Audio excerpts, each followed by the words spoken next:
Tessa, let's do so. A very important topic to talk about. Women suffering from a syndrome known as the female athlete triad run the risk of low bone density and sports-related bone fractures. Dr. Jill Inouye returns once again here in Wake Up Today. Primary care sports medicine physician over at the Queen's Center for Sports Medicine, here to talk about female athlete triad. Hi, what is that? So, to give you the definition, there's three components of the triad.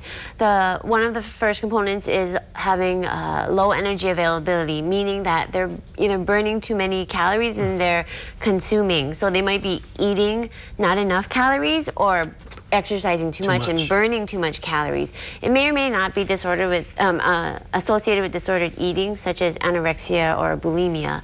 Another component of the female athlete triad is having menstrual dysfunction. So they may not have gotten their period at all or have irregular periods, which they have a prolonged time between their periods.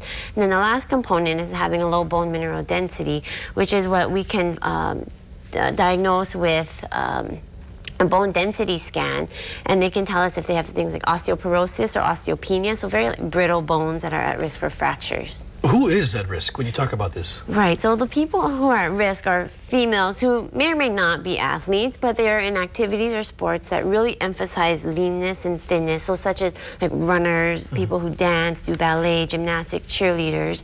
But they also people who are also at risk are those who are in sports that emphasize weight, such as wrestlers who need to get into their weight class.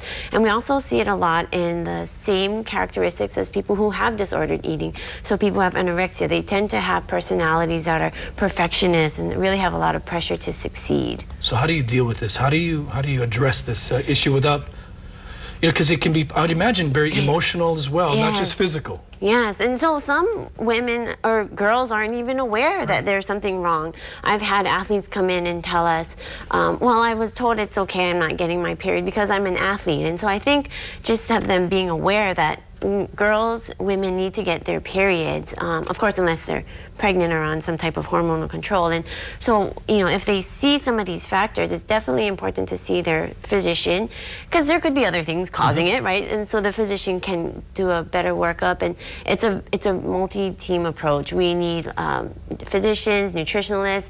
If they're playing sports, we need athletic trainers or coaches, like parents everyone to be aware of the situation. Recognize it early, and it affects young women all the way to young adults. Yeah, we see it mostly, well, we notice it mostly when they're college age, but if you think about it, it kind of starts off when they're in high school, intermediate, and then we don't recognize it until they're a little bit older. Wow, I did not know about this. All right, to learn more about this comprehensive care for the treatment and prevention of all sports injuries, conditions, contact the Queen's Center for Sports Medicine. We have the number on your screen there, or you can go to our website, kh12.com. Interesting topic. All right, thank you. And anybody who has a young lady who's an athlete, you should know about this. Be aware. Absolutely. Thank you, Doc. All right, top stories of the morning coming your way next on this Monday morning. Thanks for making us a part of your early Monday. We'll be right back on Wake Up Today.